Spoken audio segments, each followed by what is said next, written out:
How'd you get up here? Took the elevator. Yeah, dude, I'm your landlord. Like, you haven't paid rent in like 2 months. I was just hoping you could, like, you know, write me a check or something. Oh, yeah, I can do that. Just hold on. What's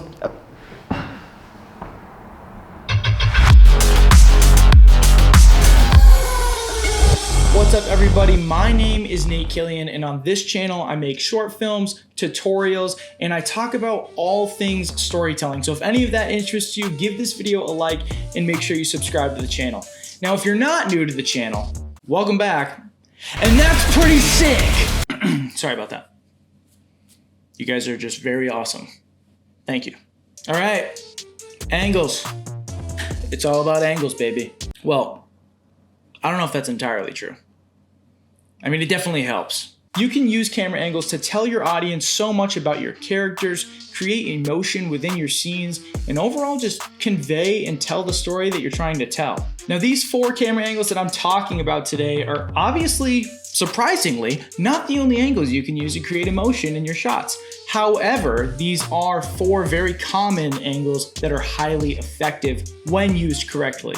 The first angle is the wide angle. Now, typically the wide shot is used as an establishing shot to help the audience know where that this scene is about to take place. Although, if you use this correctly, this shot can actually be used to create a sense of loneliness for your characters and for your audience. Using this wide shot will make your character look really small and the empty space or just the space around them in general look really big, which will convey an emotion of this character's alone or feeling alone, and that is how your audience can interpret what is going on in the scene. The second angle is the low angle.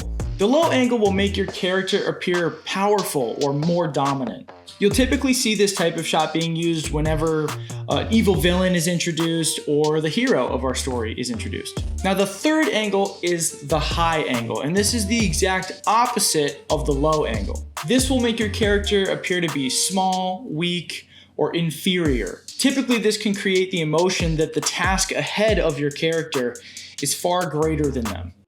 And the fourth and final angle we're going to be talking about today is the Dutch angle. This angle is basically any time that the camera is tilted. Since the orientation is off, this is actually going to tell your audience that something is wrong or that something bad is about to happen. It will actually feel like something is wrong or almost unsettling because our eyes aren't used to looking at the world this way. So everybody, those are the 4 common camera angles that you can use to create emotion in your films. If you like this video, you found it helpful, or you learned something new, hit that like button because, believe it or not, it actually helps me and the channel a ton. And I would love for you to consider subscribing to the channel so that we can continue to grow as storytellers together. So my name's Nate Killian. Thanks for watching. Keep telling stories, and I'll see you in the next video.